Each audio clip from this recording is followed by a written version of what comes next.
Cuma pengen nanya satu hal aja sih, sesuai judulnya. Bisa apa sih? Kalau misalnya nggak kepilih, nextnya apa? Kenapa enggak? Jadi maksudnya Kang Emil lebih banyak ke luar negeri? Ya mungkin. Saya rasa lawan terberat adalah saya sendiri. Ya. Insya Allah kita memiliki rekam jejak. Mendadak sekali, memang saya juga kaget. Dan yang begitu buat Pak JJ kaget. Nama saya itu baru masuk di DPP itu sekitar pukul 22.30. Sebagai perempuan Jawa Barat, saya sangat ingin sekali bahwa perempuan-perempuan Jawa Barat itu menjadi perempuan-perempuan yang bahagia lahir batin. Jadi kita akan melakukan kanalisasi supaya anak-anak muda itu bisa menyalurkan ekspresi mereka itu di tempat yang pas. Berkomitmen untuk menjalankan kampanye pilkada yang damai, yang edukatif.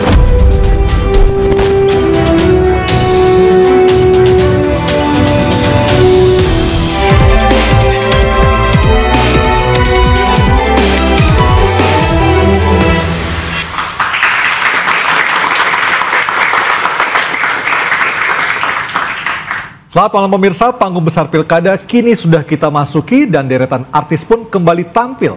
Senyum manis, janji dan juga popularitas menjadi cara instan dari parpol untuk bisa mendulang suara. Tapi mengelola kota ataupun provinsi bukan hanya senyum manis di layar kaca, tapi perlu tekad, niat, dan moral yang kuat. Ya, tetapi artis terus maju penuh pesona dan didukung fans dengan sorak-sorai membahana. Rakyat menanti dengan penuh tanya apakah artis akan bawa perubahan nyata atau hanya sensasi belaka atau bahkan jadi kendaraan partai untuk mendulang suara.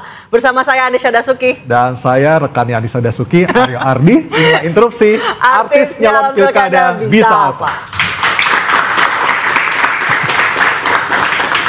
Baik, untuk membahas maraknya artis di Pilkada Serentak 2024 sudah hadir narasumber yang terkenal juga. Aryo, di sebelah kanan saya ada Ronald Surapraja, bakal calon wakil gubernur Jawa Barat. Selamat malam Kang Ronald. Selamat malam. Kang asal lihat di sosmednya bukan gubernur dah. Kaget saya juga kaget. Di sebelahnya ada Kakak Melanie Subono, aktivis atau seniman, dan juga seniman. Dan melengkapi artis kita malam hari ini ada gitaris Dwi Natarina, bakal calon wakil gubernur Jawa Barat atau Gita KDI. Selamat malam Mbak Gita KDI. Malam. Dan juga ada Mas Gilang Dirga, bakal calon wakil Bupati Bandung Barat. Selamat malam. Selamat malam. Assalamualaikum. Mas Gilang, waalaikumsalam warahmatullahi wabarakatuh. Dan di floor, Nisa. Ya, sudah ada pengamat politik Mas Jayadi Hanan. Selamat malam. Selamat malam, Bang Jayadi. Dan juga saudara mahasiswa dari UPN Veteran Pondok Labu, Jakarta Selatan. Dan sudah bergabung juga bersama kami melalui sambungan Zoom ada Hengki Kurniawan, bakal calon Bupati Bandung Barat. Dan Muhammad Farhan. Ya, bakal calon wali kota Bandung. Selamat malam Mas Hengki dan Om Farhan. Selamat malam, assalamualaikum. Kenapa Jawa Barat semua? Waalaikumsalam warahmatullahi wabarakatuh. Oh, ada di belakang kita ya. Waduh, ini dua-duanya nih. Dari Bandung nih kayak dua-duanya ya. Iya, saya kebetulan Maaf ini. di Parongpong. Oh, oke. Jakarta ini, maaf ya. Oke, narasumber pada hari ini memang kebanyakan calon dari Jawa Barat. Apakah memang Jawa Barat ini gudangnya artis atau bagaimana? Ya. Kita akan menjawabnya malam hari ini. Namun sebelumnya pemirsa, punya popularitas sejumlah selebritas turun dari panggung seni ke panggung politik. Ya, dan dari jumpa fans jadi jumpa warga demi meraup suara demi suara untuk bisa memenangkan kontestasi Pilkada 2024. Pilkada Serentak 2024 bertabur tokoh dan selebritas. Sejumlah artis baik yang lebih dulu menjadi politisi maupun baru terjun ke dunia politik mendaftarkan diri di Pilkada 2024. Artis peran, penyanyi, pembawa acara, hingga komedian siap berlaga di Pilkada melawan sejumlah tokoh termasuk petahana. Aktor Hengki Kurniawan mendaftarkan diri sebagai calon Bupati Bandung Barat. Lawan terberat adalah saya sendiri. Ya. Kemudian strategi ke depan tentu ya tidak semua saya spill di sini, tapi insya Allah kita memiliki rekam jejak. Kemudian selama 5 tahun ini 16 kecamatan, 165 desa sudah saya datangi. Pembawa acara Ronald Surapraja menjadi kejutan dari PDI Perjuangan karena mendaftarkan diri sebagai bakal calon wakil gubernur Jawa Barat pada detik-detik akhir pendaftaran pilkada. Sama seperti Pak JJ, Pak, saya juga kaget. Karena kebetulan saya juga sedang berada dalam sebuah acara. Dapat kabar ini, tapi sekali lagi, kagetnya ini memang sebentar. Tapi saya sadar bahwa ini adalah sebuah tugas yang diberikan partai kepada saya. Insya Allah, saya Penyanyi gitaris Dwi Natarina alias Gita KDI diusung oleh PKB sebagai bakal calon wakil gubernur Jawa Barat mendampingi Acep Adang Ruhiat. Sebagai perempuan Jawa Barat, saya sangat ingin sekali bahwa perempuan-perempuan Jawa Barat itu menjadi perempuan-perempuan yang bahagia lahir batin. Artis Gilang Dirga maju di Pilkada 2024 sebagai bakal calon wakil Bupati Bandung Barat mendampingi Didik Agus. Gilang akan berebut suara dengan Ipa Raffi Ahmad yang juga artis JJ Govinda. Kita akan melakukan kanalisasi supaya anak-anak muda itu bisa menyalurkan ekspresi mereka itu di tempat yang pas. Jika ada anak muda yang memang tertarik di dunia olahraga, maka akan coba kita tampung dalam satu kreatif hub. Pembawa acara ternama yang lebih dulu masuk panggung politik sebagai anggota DPR, Muhammad Farhan, maju sebagai bakal calon wali kota Bandung. Berkomitmen untuk menjalankan kampanye pilkada yang damai, yang edukatif, dan tentu saja akan insya Allah menstimulasi kehadiran. Apa yang sebenarnya menjadi alasan para artis ternama maju di pilkada? Benarkah karena ingin memperjuangkan hak rakyat atau berambisi menjadi pejabat? Kalau di Jawa Tengah, perang bintang. Kalau di Jawa Barat, perang bintang layar kaca. All Star ya? All Star. Saya ke Kang Ronald. Kang Ronald, kalau kemarin atau bulan lalu kita menemui Kang Ronald katanya kaget.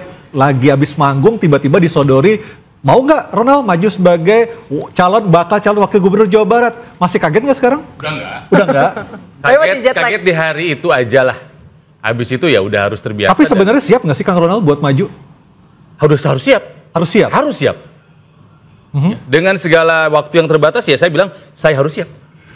Tapi bekas tahu jadi caleg, setahun jadi anggota PDIP cukupkah untuk maju sebagai pilkada, untuk maju di kontestasi pilkada ini? Saya kira partai akan full support untuk hajatan ini. Ya, jadi saya tidak akan sendiri tentu saja. Kalau waktu legislatif kan bersaing antar sesama caleg calon legislatif. Kalau ini kan enggak. Sama Kang JJ juga ya? Ya betul. Kalau ini kan semua justru harus bersatu padu gitu loh. Semua caleg-caleg yang menang kemarin, partai full support buat saya. Jadi saya nggak pernah merasa sendiri. Kang, kalau lihat dari sosmednya kayaknya sebenarnya proyeksinya bukan gubernur ya? Wali kota. Wali kota ya? Wali kota Bandung. Ya, ini naik kelas dong.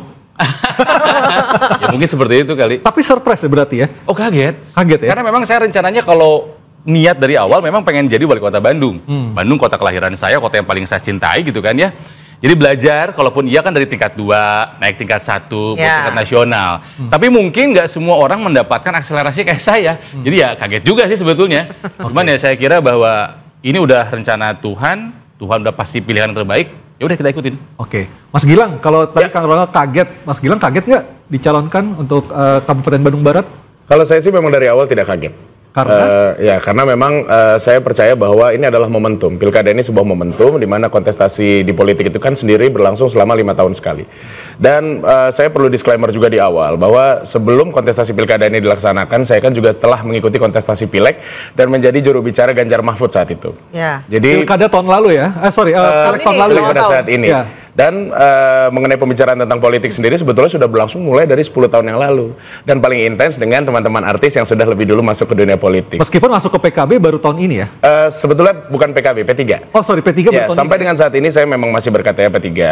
Dan untuk kontestasi pilkada sendiri ketika ditempatkan di Kabupaten Bandung Barat, dari sekian banyak pilihan yang harusnya bisa saya tempati, akhirnya memang setelah perhitungan oleh tim analis, kemudian obrolan, diskusi, ya alhamdulillah akhirnya Kabupaten Bandung Barat menjadi tujuan saya untuk Meskipun harus bersaing dengan sesama artis juga, ada JJ Govinda, ada Hengky Kurniawan. Tidak ada masalah karena Tidak ada masalah ya. Karena yang paling penting itu kan sebetulnya bukan profil dari artisnya, tapi apa gagasan yang akan kita ajukan. Tapi bukankah itu yang dibutuhkan oleh parpol sebenarnya, nama besar artis? Nah, kalau bicara itu, kita tahu bahwa politik itu kan punya banyak variabel. Salah satu variabelnya adalah popularitas. Bukan melulu dari artis, tapi ada juga politisi yang punya popularitas. Nah, saya rasa itu akan lebih mudah untuk memperkenalkan atau silaturahmi ke masyarakat kalau kita sudah punya modal popularitas tersebut. Merasa populer kah? Alhamdulillah. Awamatan. Saya ke Mbak Gita. Mbak Gita sudah berapa lama berkecimpung di dunia politik? Sudah 20 tahun. 2011 sempat anggota DPR ya? Iya, PAW, 2011 sempat menjadi anggota DPR RI. PKB ya? PKB.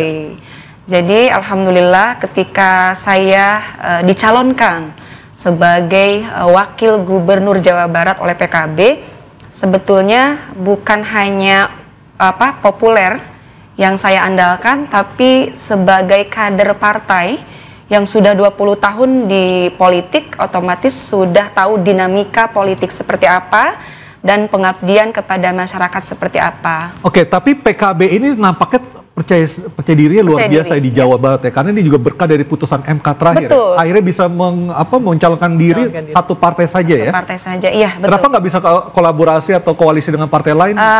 Justru ini merupakan berkah MK. Jadi ketika kami bertemu dengan pengurus partai di DPW, justru mereka sangat bersyukur bisa mengusung kader-kader terhebat di Jawa Barat. Tidak heran paripurna ketika itu banyak yang nggak datang ya? Iya. Oke, saya ke Mas Hengky Kurniawan. Mas Hengky, ini sudah dari wakil bupati menjadi bupati, kepercayaan diri apa yang Anda miliki? Ya, survei kepuasan publik di saat saya memimpin kemarin 67%. Dan kalau survei per bulan Agustus ini, bila pilkada dilaksanakan bulan Agustus kemarin, alhamdulillah saya mendapatkan survei 67%. Jadi tentu ini aspirasi dari masyarakat. Bahkan sempat kemarin saya mau ditugaskan oleh partai keluar kota, ternyata saya melihat masyarakat Bandung Barat begitu melankolis di sosial media. Sepertinya tidak menginginkan Tadinya mau ditugasin kemana, Mas Hengky? Lain gitu. Tadinya mau ditugasin di kemana? Kota Blitar, di Kota Blitar. Oh, Kota Blitar kotanya Mas Hengky ya sebenarnya ya?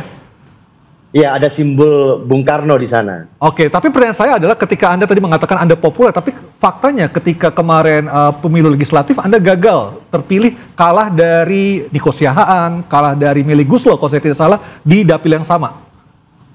Kalau dapil saya di Jabar 2, bertarung bersama sesama artis Kang Denny Cagur. Jadi bukan Denny Cagur, dari sesama PDIP ya? Ya, memang ada selisih. Mungkin memang saya tidak beruntung di legislatif. Dan barangkali juga masyarakat tidak menginginkan saya berpindah berkantor di Jakarta. Begitu. Ada yang dari Jakarta justru pengen ke daerah, Om Farhan. Bukan enak di Jakarta daripada di Bandung. Enakan di Bandung ya? Sama nggak enak ya. Kenapa nggak enak Om? Di sektor publik itu lebih banyak nggak enaknya daripada enak ya. Tapi yang kita cari kan bukan enak ya. Kalau mau enak menjadi artis aja terus. Ini makanya saya sangat menghargai teman-teman artis yang mau melepaskan kenyamanan menjadi artis dan mau bekerja di sektor publik. Hengky udah pernah ngerasain sendiri betapa beratnya bekerja di sektor publik ya. Karena di sektor publik itu ada banyak tuntutan. Bahwa ada fasilitas privilege ya, betul sekali gitu. Tapi bekerja di sektor publik itu lebih banyak stresnya, lebih banyak tidak nyamannya daripada menjadi artis. Kalau artis sih nyaman sekali, paling nggak nyamannya cuma nggak bisa memperbanyak kontrak aja. Kemarin jadi caleg nyaman apa enggak Om? Ya nggak nyaman lah. Makanya pengen pindah jadi yang terjun langsung menyentuh masyarakat. Bukan itu, yang saya sebut tidak nyaman adalah gini, ada tanggung jawab yang sangat besar ketika saya terlibat dalam panitia kerja undang-undang cipta kerja misalnya. Lah itu dikejar sama kelompok buruh. Ketika saya juga terlibat dalam undang-undang tindak pidana kekerasan seksual, itu saya beradu pendapat, debat dan luar biasa kerasnya dengan kelompok-kelompok konservatif. Jadi memang nggak nyaman gitu. Dan terakhir waktu kemarin akhirnya kita rame-rame mencegah terjadinya quorum untuk meresmikan revisi undang-undang pilkada juga Ya itu kan resikonya kita berhadapan dengan pimpinan fraksi, ya untung pimpinan fraksinya setuju. Kang Farhan, tapi ketika Kang Farhan gagal maju kedua kalinya ke Senayan di Jabar 1, kalah dengan Meli Guslow, kalah dengan rekan Anda sendiri dengan Nico Siahaan, apakah itu mempengaruhi rasa percaya diri Anda ketika untuk ikut kontestasi pilkada bulan November nanti? Oh enggak sih, karena bagaimanapun juga secara empiris membuktikan bahwa hasil pemilihan legislatif tidak serta-merta kemudian mempengaruhi keterpilihan gitu ya. Dan kalau ada pertanyaan lanjutan, apakah saya masih populer? Tentu tidak, karena sebetulnya yang paling populer di Kota Bandung itu Ibu Atalia. Dan Ibu Atalia ini adalah bukan seorang artis, tapi istri dari Pak Gubernur. Ridwan Kamil, ya. Bahwa kemudian dia memutuskan untuk tidak ikut, ya itu keputusan politis beliau. Jadi sekarang sih kita berjuang aja lah gitu, bahwa di Kota Bandung 44 calonnya punya keterpilihan yang tidak jauh-jauh, kekuatan merata. Jadi seru nih. Baik, saya ke Ronald nggak bisa ikut. Ronald naik kelas jadi. Nah, itu naik kelas. Melanie Subodo juga ikut pilkada, itu pilkada daerah gaul di Kota Nah, Mbak Melanie mungkin boleh ditanggapi maraknya artis yang ikut pilkada. Anda melihatnya ini memang artis yang sudah mulai sunset kemudian berpindah dari panggung layar kaca ke panggung politik. Ada yang iya, ada yang lain. Ada yang iya dan ada yang kalau di antara mereka ini, tamu-tamu kita malam ini, apakah sunset ataukah sedang bersinar-sinar ya? Mulai maghrib kali ya. Mulai maghrib. Nah, kalau gini, kalau aku tuh sering banget ditanya, kayak tadi juga baru ditanya, gimana sih pendapatnya? Sebenarnya aku nggak peduli, mau lo artis, mau pejabat, mau apapun, tapi apakah lo bisa menjalankan amanah rakyat? Itu artinya kan program kerjanya seperti program apa? Kerjanya dan mungkin untungnya teman-teman kita memang I still like you guys. Apa namanya? Selain mereka memang mempunyai popularitas, dan mendengarkan mereka menjawab atau menjelaskan sesuatu tuh emang lebih enak ya. Kayak tadi itu kan jawabannya normatif, tapi kayak dijawabnya udah lebih dengan hafalannya lebih cair gitu ya, karena biasa MC, biasa nyanyi, biasa apa gitu. Dan saya tadi kaget loh, Gilang Dirga tuh bisa serius ternyata ya. Bisa.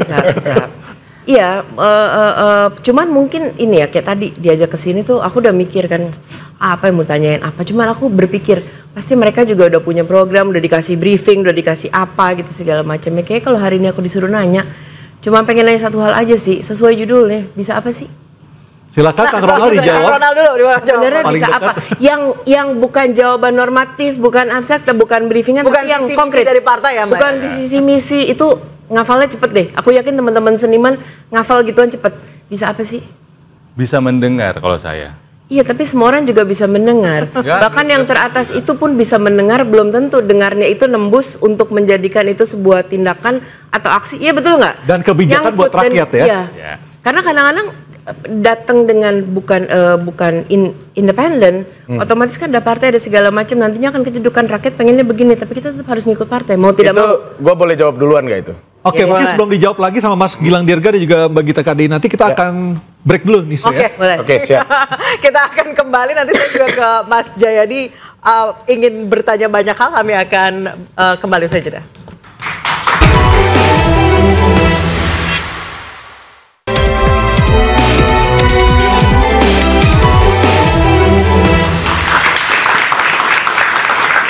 Pertanyaan dari Mbak Mela tadi, artis bisa apa di pilkada? Silakan Mas Gilang Dirga dijawab. Siap, Mbak Mel. Bisa apa? Siapa sih lu? Siap, Mbak Mel. Jadi cita-cita saya waktu itu ketika terjun ke Pileg adalah saya itu ingin menyasar Komisi 1 supaya bisa bermitra dengan Kominfo agar tayangan kualitas di televisi itu diperbaiki, karena itu menjadi variabel penting untuk mencerdaskan kehidupan bangsa. Proyeksinya Indonesia Emas 2045. Nah, kemudian apa yang bisa diaplikasikan ketika misalkan saya insya Allah nanti jadi wakil bupati, maka yang bisa diterapkan adalah salah satunya dari beberapa variabel adalah akses pendidikan. Saat ini Kabupaten Bandung Barat IPM-nya itu 8, jadi tidak lulus SMP mayoritas. Berarti mereka harus dipaksa untuk bersekolah. 1, Apa yang bisa membuat mereka akhirnya bersekolah? Infrastruktur itu harus diperbaiki. Kemudian akses pendidikan yang juga harus diperbaiki. Kalau itu masih belum cukup, maka kita akan sediakan paket A, paket B, paket C, supaya nanti tingkat kualitas pendidikan mereka naik, supaya bisa mencari pekerjaan lebih baik, sehingga kualitas dari masyarakatnya juga semakin meningkat. Jadi Mas Gilang yakin bisa buat anak-anak yang nggak mau sekolah? Bisa. Bisa. Kan biasanya males, mendingan ngojek we. Karena itu butuh anak muda di sana. Karena kadang-kadang memang kalau misalkan orang tua itu suka ada gap. Kita di rumah saja. Kadang-kadang ngomongin anak tuh kayak suka nggak nyambung, nggak masuk. Nah, perlu ada wakil dari mereka yang mungkin bisa menyampaikan dengan bahasa yang mereka mengerti dalam tanda kutip. Oke, sebelum saya ke Mbak Gita, saya ke Bang Jayadi. Bang Jayadi, kadang-kadang nih kalau misalnya dalam pilkada berpasangan dengan artis, kadang-kadang suka ada beberapa yang pecah kongsi di tengah-tengah karena sang artis merasa tidak dilibatkan dalam pekerjaan.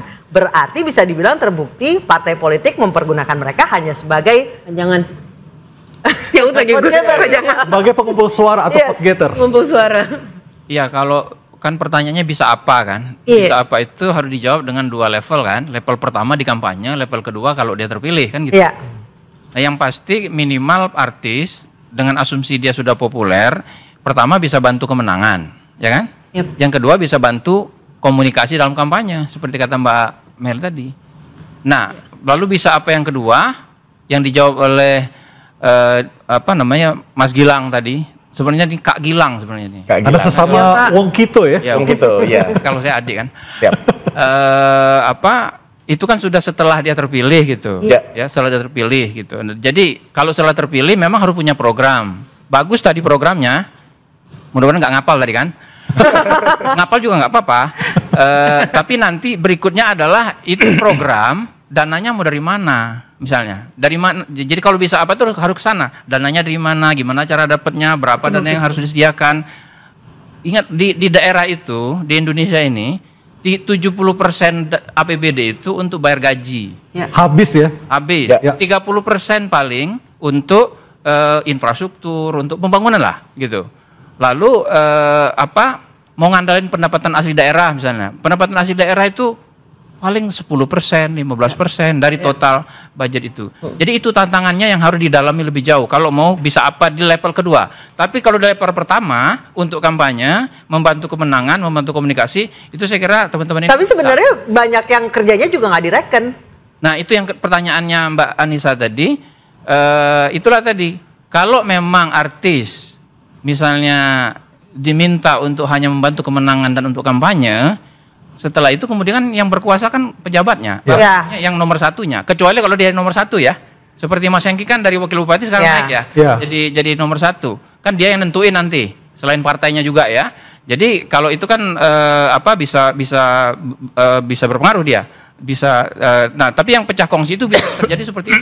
Udah lalu sudah saya sudah menjadi wakil bupati, menjadi wakil wali kota, sudah bantu saya, lu juga nggak bisa apa-apa. Artinya sebelum pecah kongsi, kan? Artinya sebelum perjalanan ini menjadi lebih jauh, harusnya ada kontrak politik yang jelas nanti ya, Mas Jayadi ya? Iya bagus kontrak politik yang jelas, tapi dalam politik kontrak itu tidak bisa di-enforce. Iya. Ya, tidak ada hukum yang mengharuskan dia melaksanakannya.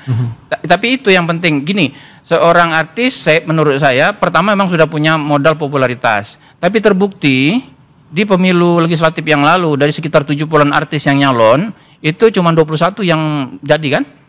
Sebelumnya di tahun 2019 itu ada 97 artis yang nyalon, hanya 15 orang yang jadi. Jadi itu artinya popularitas nggak menjamin kemenangan. Apa yang bisa membantu menjamin kemenangan adalah menjadi anggota legislatif atau menjadi kepala daerah itu artis harus bisa menokohkan dirinya di lokal, di tempat lokal. Apa itu arti tokoh? Tokoh di tingkat lokal ya, Mas Gilang, Mbak Gita, Kang Ronald itu sudah jadi tokoh. Mungkin di tingkat nasional, mungkin. Tapi apakah di tingkat lokal sudah jadi tokoh? Apa itu tokoh? Tokoh adalah orang yang masyarakat merasa punya hubungan emosional dan psikologis sama dia. Sehingga dia bisa menggerakkan masyarakat seperti kata Bang Gilang tadi. Kalau anak-anak perlu diajak sekolah, dengan dikatakan oleh Bang Gilang, ayo sekolah, mereka akan ikut gitu. Kenapa? Artinya kemenangan itu diliputi oleh 3 hal ya. 1, mesin parpol. Kedua adalah eksistensi artis di pilkada setempat. Dan ketiga adalah kotel efek. Kotel efek itu di pilkada nggak ada pengaruh, nggak ada di pilkada. Kotel efek itu kan kalau ada misalnya pemilu presiden, dikaitkan dengan pemilu legislatif. Artinya semua parpol peluangnya sama ya Mas Jayadi ya? Tergantung tokohnya. Oke. Jadi pilkada itu soal tokoh. Pilkada itu apakah dia ketokohannya cukup kuat di daerah itu, dan yang membantu ketokohan itu banyak ya. Misalnya dia dipersepsi sebagai orang begini, masyarakat kepengen 4 minimal ya. Dari 2004 sampai sekarang kalau kita riset itu masyarakat itu kepengennya tipologi pemimpin itu ada 4. Yang satu, dia dianggap punya perhatian pada rakyat, punya kedekatan sama masyarakat. Nah di situ kan kalau artis sudah cukup dong kedekatan dengan masyarakatnya. Belum tentu. Belum tentu. Ya, mungkin dia bisa bantu. Populer ya, tapi dekat belum tentu. Belum tentu. Ya, apalagi kalau masuk ke pelosok-pelosok ya, populer dekat itu belum tentu bisa. Itu satu. Yang kedua yang dianggap punya integritas. Ya. Kejujuran, jujurnya jujur beneran gitu ya, bukan settingan ya. Gitu. Misalnya ya mungkin jujur kayak Kang Ronald mungkin ya, jujur beneran kan Kang? Insya Allah. Ya. Lalu yang ketiga adalah itu punya kemampuan memimpin. Nah dalam hal kemampuan memimpin ini orang lihat dia sudah pernah bekerja sebagai apa, karena itu yang pernah jadi politisi biasanya itu punya peluang kayak Kang Hengki. Ya. Kang apa Mas? Harusnya Kang ya, tapi asli Blitar. Kang Farhan juga gitu kan, sudah punya pengalaman gitu. Ya. Mbak Gita juga, orang bisa lihat tuh. Nah, yang terakhir baru soal pinter gitu. Bukan pinter ngeles ya, pinter beneran gitu. Jadi, 4 itu yang pinter atau bisa kerja, Bang Jayadi? Ya 4 itu kemudian menunjukkan mereka bisa kerja gitu. Oke, Teh Gita. Jadi sekali lagi popularitas dimiliki oleh artis, tapi belum tentu. Dan jangan lupa popularitas itu tidak 100% di semua daerah. Kang Ronald mungkin lihat hasil survei hari ini yang di Jawa Barat ya, salah satu lembaga survei. Ternyata Kang Ronald belum 50% loh popularitasnya di Jawa Barat. Mungkin kalau di Bandung 100% atau 90%, ya enggak? Jadi popularitasnya juga harus dilihat di mana gitu. Gitu. Okay. Teh Gita melihat tadi ada 4 variabel disebutkan Mas Jayadi Hadian tadi, dari sisi Teh Gita sendiri melihatnya apakah siap untuk bisa ada integritas, jujur, tidak suka ngeles untuk masyarakat?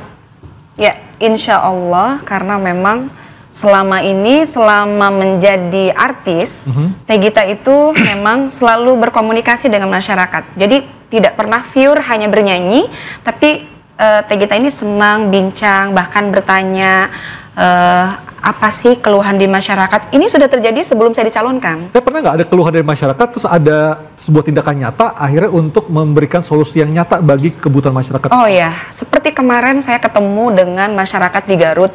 Itu spontan ya, ketika ada seorang ibu-ibu yang dia sudah hidup sendiri, tidak ada yang membantu, bahkan dia curhat bahwa saya itu tidak ada bantuan dari pemerintah.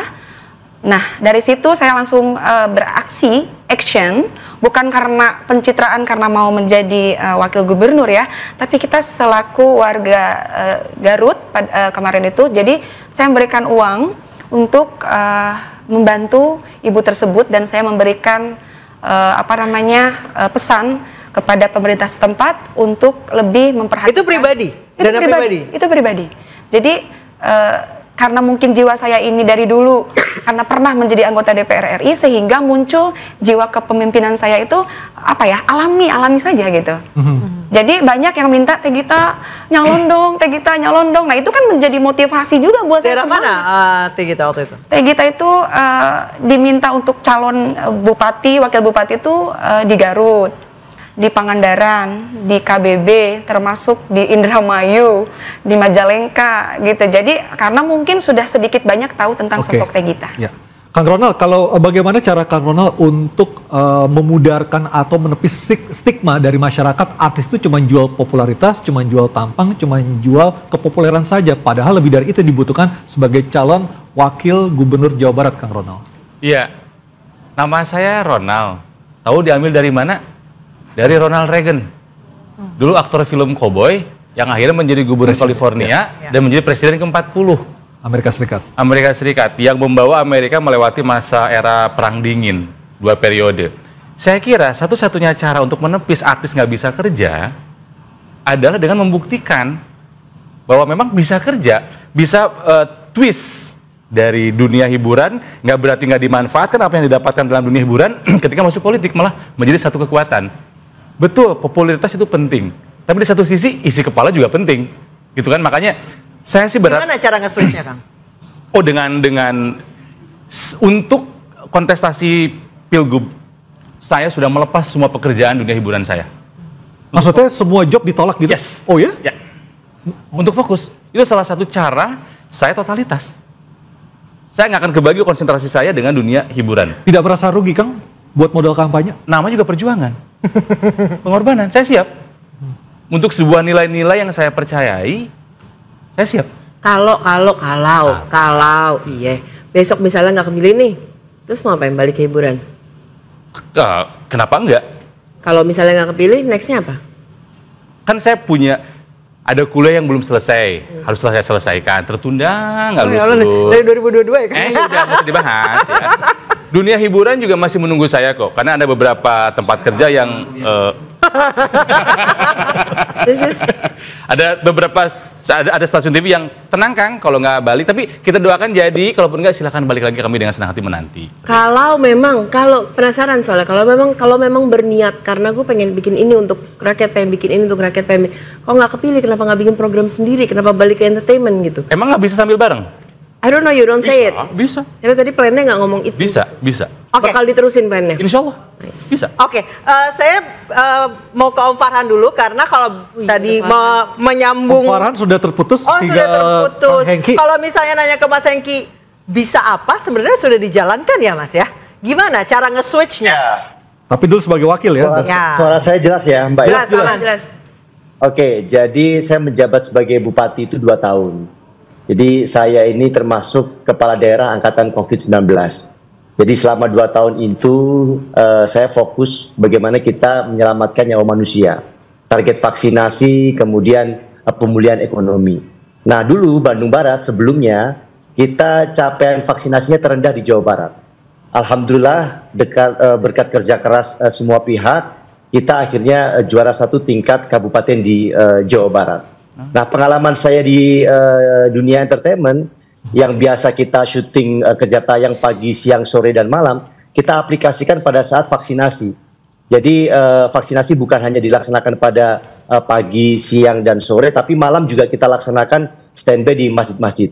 Mungkin kita kebayang ya bagaimana situasi pandemi pada saat itu. Dan alhamdulillah kita berhasil. Bukan hanya itu saya ingin menjelaskan, jadi alhamdulillah lebih dari 20 penghargaan selama saya 2 tahun saya terima, artinya ada lebih dari 20 perubahan yang terjadi di Kabupaten Bandung Barat, mulai penghargaan dari level Presiden, Pak Jokowi pernah saya terima, upaya pemulihan ekonomi berhasil kita meningkatkan dari 3% pasca COVID-19 menjadi 5,8%, itu tertinggi lebih di atas Jawa Barat. Kemudian selama 17 tahun belum pernah WTP Bandung Barat, alhamdulillah di era saya WTP 2 kali berturut-turut. Itu membuktikan bahwa kita bisa bekerja secara profesional, akuntabel, dan dapat dipertanggungjawabkan. Termasuk juga upaya penurunan stunting dan juga pengangguran terbuka turun 1,8%. Itu semua data dari BPS, dan ya itu menjawab keraguan masyarakat bahwa artis bisa apa, ya kita ingin menjawab ya artis bisa kerja. Oke, Mas Hengki kalau bertanya soal artis yang akhirnya pecah kongsi di tengah-tengah, apakah Mas Hengki benar-benar dibagi tugas atau nyari-nyari kerjaan sendiri? Kita akan bahas usai jeda, tetap di Interupsi.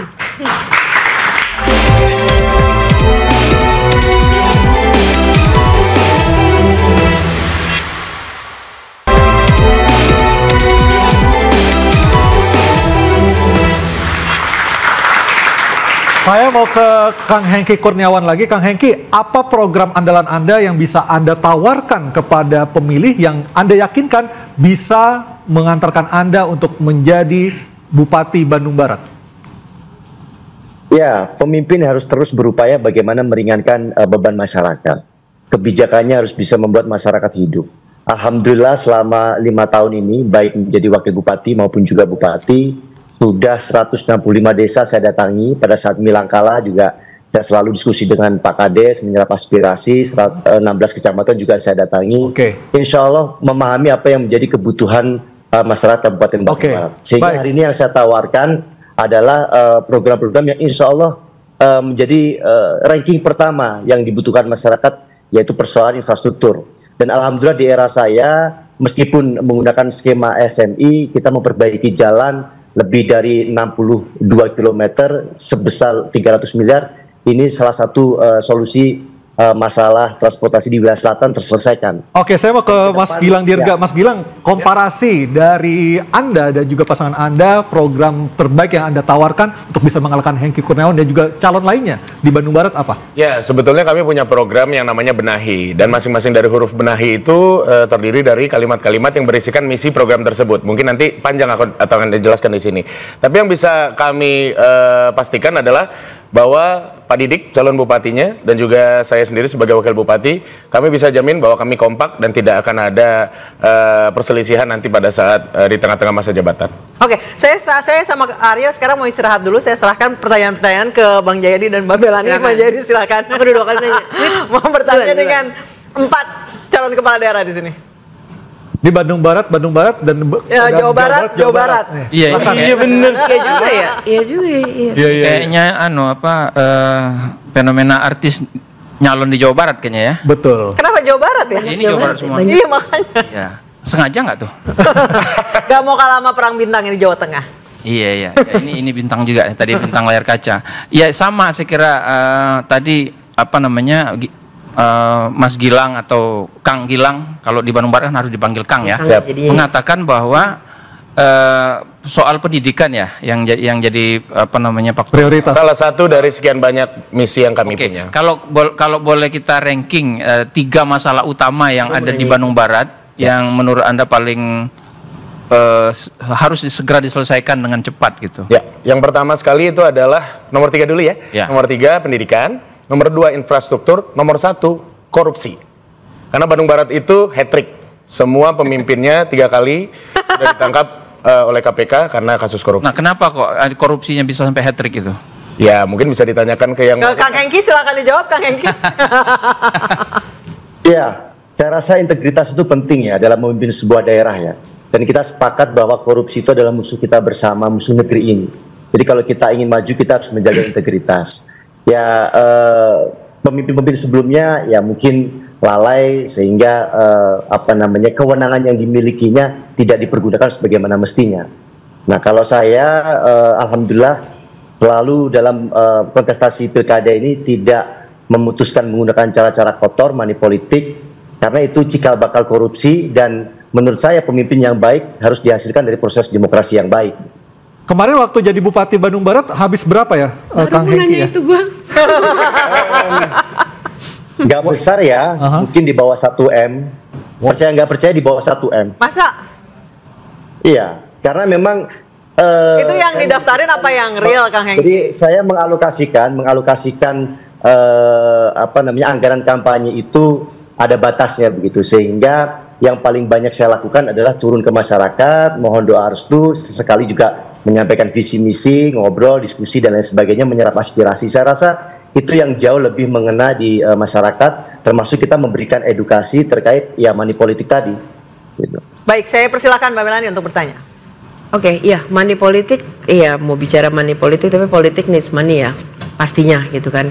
Karena kadang-kadang kalau kita tidak disupport oleh mereka yang with money, juga kita nggak akan ada di posisi yang ada sekarang kan. What if mereka ingin sesuatu tapi itu bertentangan dengan hati nurani, atau program yang kita punya, keinginan kita punya, apa yang kita dengar dari masyarakat tidak disetujui oleh partai punya agenda lain. Mbak Gita silakan. Ya, mengenai money politik ya. Kalau program kita tidak disetujui oleh partai, money, pokoknya kalau memang ya rakyat, kita nggak bisa pungkirin apa yang diinginkan rakyat sama partai jauh sering banget beda. Gitu. Apa yang harus dilakukan? Ya. Alhamdulillah ketika saya menjadi calon wakil gubernur sudah ada kesepakatan dengan calon gubernur bahwa kita ini harus sepakat mengaplikasikan program-program yang menjadi komitmen kita. Salah satunya adalah bahwa banyak sekali perempuan-perempuan Jawa Barat itu yang mengalami kekerasan, baik itu secara verbal ataupun non verbal. Dan banyak sekali anak-anak kita yang mengalami kekerasan selama ini, dan tentunya ini menjadi prioritas kami untuk menuntaskan bagaimana supaya Jawa Barat ini menjadi Jawa Barat yang bahagia lahir batin. Karena indeks kebahagiaan Jawa Barat itu menurut BPS 2021 bahwa indeks kebahagiaan Jawa Barat itu kelima terendah. Padahal kita ngeliat orang Jawa Barat tuh happy ya. Iya, kelihatannya, tapi buktinya seperti itu. Berarti pernah nggak Teh Gita bertentangan batin antara keputusan yang diambil oleh Caimin dengan hati nurani Teh Gita misalnya? Selama ini karena buat kami adalah ketum itu ketum terbaik, jadi apapun yang menjadi kebijakan beliau itu adalah yang terbaik. Oke, saya ke Kang Hengki yang sudah pernah merasakan bagaimana ketika hati nurani Anda bertentangan dengan partai. Atau keinginan rakyat bertentangan dengan keinginan partai?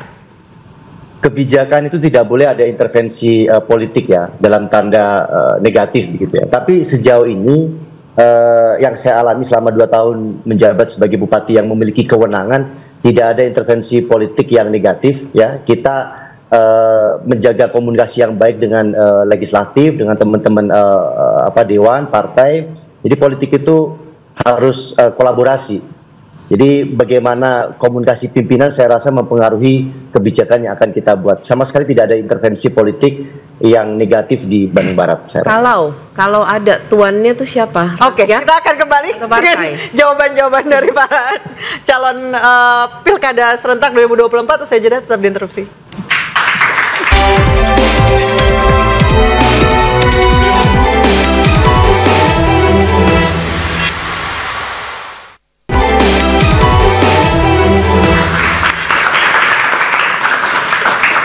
Oke, lanjutin. Tapi jawab gue ini kayak kita lagi di warung kopi obrolannya. Bener-bener anggaplah duduk warung kopi. Kalau ada sesuatu yang bener-bener bertentangan dengan diri lo, bertentangan dengan rakyat, bertentangan diri lo, apa yang akan lo lakukan? Gue jawab. Jawaban normatif, iya. Oke, di Bandung Barat, gue itu diusung oleh partai PKS dan Demokrat, di mana PKS dan Demokrat tergabung dalam koalisi Kim Plus. Pada waktu kemarin terjadi demokrasi besar-besaran, semua posting di sosial media layar biru, tahu apa yang gue lakuin? Gue posting. Gue tidak peduli gue ada di partai mana, gue lebih cinta Indonesia dibandingin apapun. So besok kalau ada sesuatu yang bertentangan dengan lo, maka yang akan I don't really care about that. I love Indonesia. Cool. Lo? Mel, saya rakyat. Sampai kapanpun akan menjadi rakyat. Nice. Itu dong yang pengen. Dan ketika ada amanah, ya rakyat itu kan bagaimanapun harus ada koordinatornya. Harus ada yang mimpinnya, harus ada yang memanajeriali, gitu ya, intinya gitu. Ya saya siap. Tapi kan si manajer itu biasanya ada atasnya lagi yang ngedorong si manajer itu bisa jadi rakyat. Saya akan selalu menjadi rakyat sampai kapanpun dan selalu akan melihat kacamata apapun dari kacamata rakyat. Rekam ya, catat ya. Kang Ronald, PDIP kan sangat terkenal dengan jargon petugas partai. Ya. Nah, bagaimana Kang Ronald bisa menempatkan diri untuk mengusung kepentingan rakyat banyak? Tetapi sisi lain, Kang Ronald sebagai petugas partai. Ya, saya kira Partai PDI Perjuangan juga partai yang peduli dengan rakyat. Ya, dan saya kira ini adalah sebuah hal yang nanti akan saya hadapi. Tapi sekali lagi, saya bilang kepada diri saya sendiri bahwa kepentingan rakyat di atas segalanya. Tapi partai yang sama pernah punya petugas, tulisannya judulnya adalah Tuanku Rakyat selama bertahun-tahun, tapi tidak menjadi itu. Itu yang lain, ini saya. Oke. Kita lihat nanti. Kita bisa pegang omongannya. Silakan. Kang Ronald, kalau nanti kepilih, apa bedanya sama Kang Emil? Maksudnya? Pemerintahannya nanti kalau Kang Ronald terpilih bersama gubernurnya, itu nanti bedanya sama Kang Emil apa? Saya akan lebih banyak bersama rakyat daripada ke luar negeri. Jadi maksudnya Kang Emil lebih banyak ke luar negeri? Ya mungkin. Kok mungkin? Ya, pokoknya saya ingin selalu menjadi orang yang dipercaya oleh rakyat untuk mendengarkan. Pemerintah provinsi itu kan middle management, penyambung dari kota kabupaten ke pusat. Ya, makanya namanya jenderal, JJ dan Ronald. Kami ingin menjadi jenderal, lapangan, playmaker, penyambung apa kebutuhan dari kota kabupaten disampaikan ke pusat. Jadi sinergi gitu loh. Teh Gita, apa yang satu aja yang perlu diperbaiki dari pemerintahan Kang Emil kemarin di Jawa Barat? Masih tingginya angka kematian ibu dan bayi. Caranya gimana?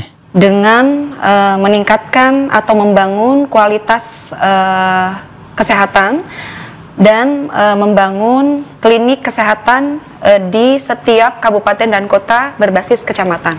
Jadi itu bisa mengurangi. Satu kecamatan satu klinik. Ya betul. Memang belum ada sekarang. Selama ini buktinya banyak sekali bahwa perempuan-perempuan itu yang meninggal Gara-gara tapi kadang-kadang kliniknya ada, tapi ibu-ibunya memilih secara tradisional. Nah, berarti perlunya bimbingan dari pemerintah. Berarti selama ini tidak hadir pemerintah.